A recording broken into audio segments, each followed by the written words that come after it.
최근 대구 경북에서 하루 평균 50여 명의 코로나19 확진자가 발생하고 있는 가운데 경주에서는 기저질환이 없는 30대 사망자도 나왔습니다. 교회를 중심으로 산발적인 집단 감염이 이어지면서 23일부터 대구에서도 임시선별진료소 3곳이 차려집니다. 코로나19 재확산으로 소비 심리가 위축되고 있는 가운데 영천시가 종이형에 이어 카드형 지역화폐를 출시했습니다. 지방대학 위기의 원인과 실태를 진단하고 이를 극복하기 위한 대안을 찾는 연속기획 순서. 이번 시간에는 맞춤형 교육 등으로 위기 극복에 나선 대학들을 살펴봤습니다.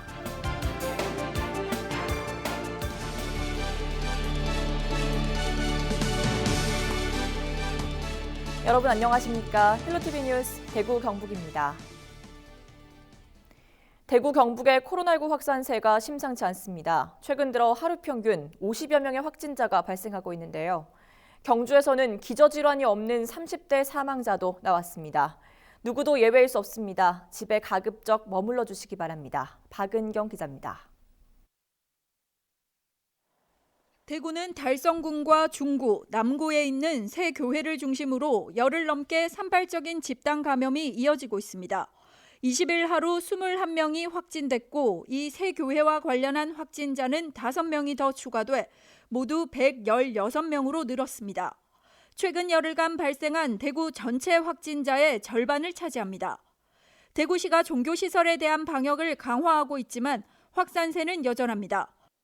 동구의 한 교회에서도 20일과 21일 이틀간 28명이 무더기로 확진 판정을 받은 겁니다. 일이 많이 있더라고요, 사람들. 동네구는 아마 몇 명 안 다닐 거예요. 거의 없다고 보는데.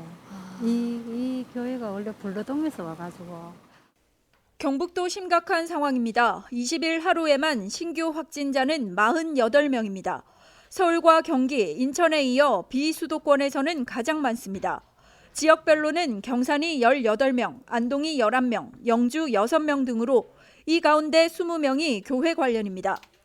오늘 오전 6시를 기준으로 18일 종교시설 발생과 관련하여 1214명에 대한 검사를 실시한 결과 12명이 확진되고 1072명이 음성 판정을 받았고 130명이 결과를 기다리는 중입니다. 사망자도 1명 늘었습니다. 경주에서 30대 여성이 확진 판정을 받은 지 이틀 만인 20일 오전 숨졌습니다. 간호조무사로 알려진 이 여성은 자신이 일하는 병원에 확진자가 다녀간 뒤 복통과 발열 등의 증상을 보여 지난 11일부터 입원 치료 중이었습니다. 접촉자 검사와 입원 전 검사에서는 음성으로 나왔지만 병세가 악화돼 18일 병원을 옮기는 과정에서 양성 판정을 받은 것으로 확인됐습니다. 젊은 사람들은 안심해도 된다라는 것보다는 후유증도 많고 여러 문제가 있지만 이렇게 치명적일 수도 드물게 있다 이렇게 판단해야 안 되겠습니까? 최근 일주일간 하루 평균 확진자는 경북이 26명, 대구가 21명입니다.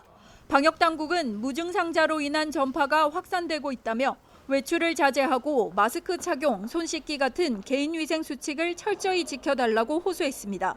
헬로티비 뉴스 박은경입니다. 대구에서도 이르면 오는 23일부터 익명 무료 진단검사가 가능한 임시선별진료소가 운영됩니다.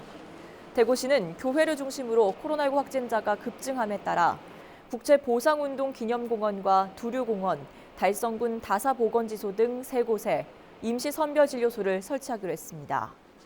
임시선별진료소에서는 주소지나 증상 유무에 관계없이 누구나 익명으로 무료 진단검사를 받을 수 있습니다. 경주시가 당초 안강읍과 강동면에 한해 적용하던 강화된 사회적 거리두기 2단계를 전 지역으로 확대했습니다. 이에 따라 단란주점 등 유흥시설은 영업이 정지되며 카페와 음식점도 밤 9시부터는 포장과 배달만 허용됩니다. 또 장례식장은 기존 100명 미만에서 50명 미만으로 인원이 제한되고 50명 이상의 모임, 행사는 모두 금지됩니다. 이 밖에 국공립시설과 경로당은 모두 운영을 중단합니다. 경주에서는 지난달 28일부터 이달 20일까지 67명이 확진 판정을 받는 등 코로나19 확산세가 이어지고 있습니다. 코로나19 재확산으로 소비 심리가 위축되고 있는 가운데 영천시가 종이형에 이어 카드형 지역화폐를 출시했습니다.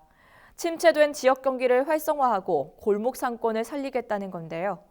1인당 50만 원까지 충전할 수 있고 10% 할인된 금액에 구매할 수 있습니다. 이하영 기자입니다.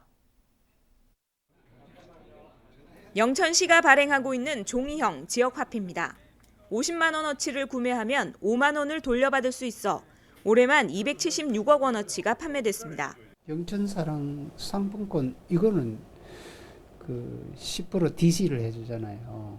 그러니까 저 어른 노인분들도 많이 쓰고 그리고 요즘 뭐 금리가 없으니까 또 이게 그 한 30만 원치 예를 들어 요즘은 50만 원까지 판매되는데 30만 원 할 때도 뭐 30만 원치 사가 내가 뭐 고기도 사 먹고 미용실도 가고 또 병원도 가고 뭐 다 쓴다 하더라고. 기존 종이형 상품권에 이어 카드형 영천사랑 상품권이 본격 출시됐습니다. 충전 금액에 따라 사용할 수 있는 체크카드 방식으로 지역 상품권 앱을 통해 온라인으로 발급받거나 지역 농협과 축협 등에서 직접 발급받을 수 있습니다. 개인 충전 한도는 월 50만 원까지 10% 할인된 금액에 구매할 수 있고 연말정산 시 30%의 소득 공제도 받을 수 있습니다. 영천사랑 카드는 지역경제 활성화를 위한 충전식 체크카드입니다. 스마트폰 앱에서 충전해서 사용할 수 있어서 매우 편리합니다. 또 기존 상품권과 동일하게 할인 혜택도 받으실 수 있습니다. 상인들께서는 매출이 늘어서 좋고 지역경제도 살아나는 계기가 될 것입니다. 카드형 영천사랑 상품권의 올해 발행 규모는 20억 원. 종이형에 이어 카드형도 제대로 정착할 수 있을지 결과가 주목됩니다. 헬로티비 뉴스 이하영입니다.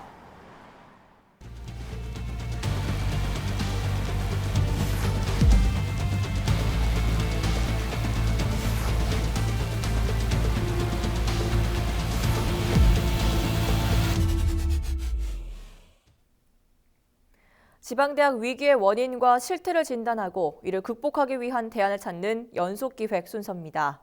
정부는 지방대를 살리기 위한 방안으로 공영형 사립대를 국정과제로 내세웠습니다.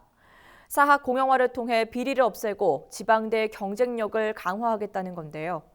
오랜 학내 분규를 겪었던 원주 상지대학교가 공영형 사립대를 통한 학교 정상화를 추진하고 있습니다. 김선화 기자가 취재했습니다. 강원도 영서 지역 최초 사립대학교인 원주 상지대학교. 개교 이후 40여 년간 사학비리와 학내 분규 사태를 겪으며 교육부 대학구조 개혁평가에서 부실대학으로 선정되는 등 어려움을 겪어왔습니다. 그러다 2015년 비리의 중심에 있었던 총장이 해임되고 2018년에는 사상 처음으로 직선제 총장을 선출하며 학교 정상화에 시동을 걸었습니다. 새 출발에 나선 상지대는 최근 민주공영대학이라는 비전을 선포하며 도약을 준비하고 있습니다. 민주공영대학은 정부가 국정과제로 내세운 공영형 사립대와 비슷한 구상입니다. 공영형 사립대는 학교 법인이사의 절반 이상을 공익이사로 구성하는 대신 대학 운영비 50% 이상을 국가가 지원합니다. 상지대가 민주공영대학 비전을 선포한 이유는 정부의 공영형 사립대 정책 추진이 늦어지고 있기 때문입니다. 공영형 사립대 정책은 사립대 공공성 확보와 지방대 경쟁력을 강화한다는 명분에도 그동안 예산 등의 문제로 교육부와 기재부의 의견이 엇갈리며 지지부진했습니다.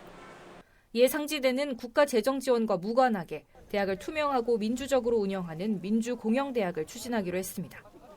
일단 변화 시도에 대한 학생들의 기대는 높습니다. 기존에 피해받고 있던 지방 사립대 중에 상지대학 같은 그 비리 관련 연루돼 있는 대학에서 좀 다시 피해가 발생하지 않게 좀 조속하게 진행이 됐으면 합니다. 정부에서 개입하는 만큼 비리도 단절되고 등록금적으로도 다들 부담이 가지 않을 정도로 좀 이제 좋은 방향으로 흘러갔으면 좋겠고. 최근 교육부는 공영형 사립대 육성 지원 사업을 사학혁신 지원 사업으로 수정했습니다. 사학의 공공성과 회계 투명성을 살린다는 취지는 비슷하지만 관련 예산이 당초 계획보다 10분의 1 정도로 대폭 축소됐습니다. 상지대뿐만 아니라 평택대와 조선대 등 지방의 사립대학들이 위기 극복 자구책으로 공영형 사립대를 준비하고 있는 상황. 진척이 없던 사업이 드디어 시작되는 건 반기는 분위기지만 예상보다 줄어든 예산에 아쉬움의 목소리도 나옵니다.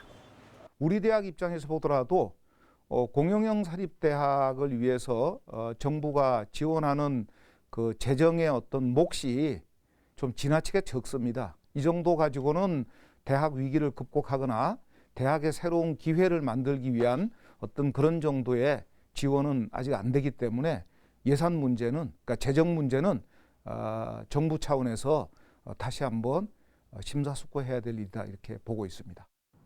내년부터 사업이 본격적으로 추진될 예정인 가운데 공영형 사립대가 위기에 처한 지방대의 해법이 될 수 있을지 주목됩니다. 헬로티비 뉴스 김선아입니다. 지방대 소멸 위기, 가장 고민이 깊은 건 바로 대학입니다. 학생들이 오지 않는다면 다니고 싶은 학교를 만드는 게 대안일 텐데요. 기업이 원하는 인재를 키우는 대학, 맞춤형 교육으로 위기를 극복하는 우리 지역 대학을 취재했습니다. 이지훈 기자입니다.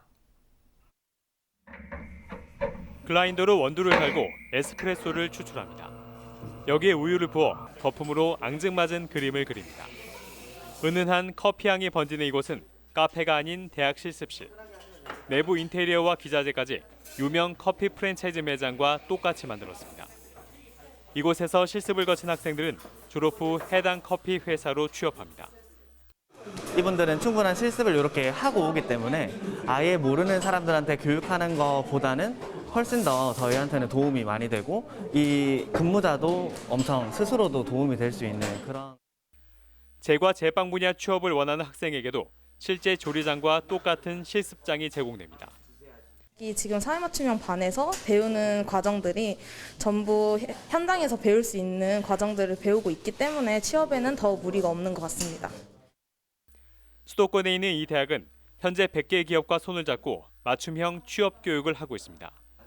교육을 진행한 지 올해로 2년, 90% 가까운 취업률을 기록할 정도로 성공을 거뒀습니다. 학생들에게 가고 싶은 대학, 취업이 잘 되는 대학에 대한 실질적인 자료도 있고 그것도 대학에서도 그렇게 홍보를 하기 때문에 굉장히 그 지방 그 대학의 위기의 타개책으로서 굉장히 중요한 정책 중에 하나라고 생각이 듭니다. 정부도 이런 대학을 집중 육성하고 있습니다. 교육부가 올해 대학 산학협력 사업에 지원하는 돈은 총 3,100억 원. 고용난과 고인난을 동시에 해결하기 위한 노력입니다. 지방대 소멸이 가시화되는 이때 간판을 내세우기보다 실속을 챙기는 특성화된 교육이 주목받고 있습니다. 헬로티비 뉴스 이지훈입니다.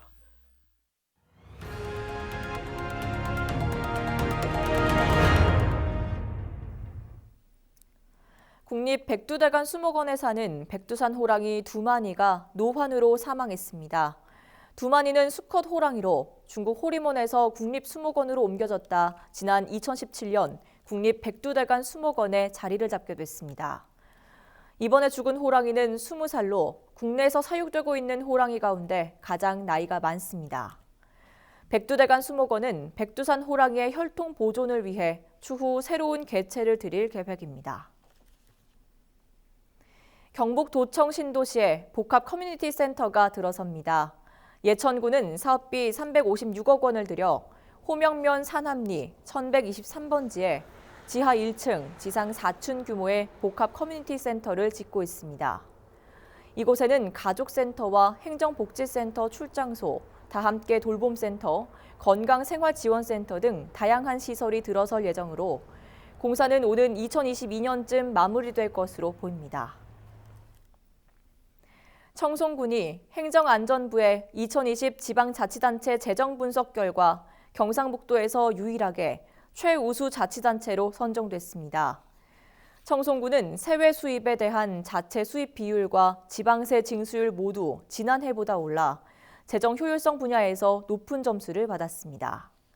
또 통합유동 부채 비율과 공기업 부채 비율 모두 지난해보다 감소해 재정 건전성 분야에서도 우수 평가를 받아 최우수 자치단체로 뽑혔습니다. 청송군은 이번 선정을 통해 특별 교부세 인센티브 9천만 원을 확보하게 됐습니다.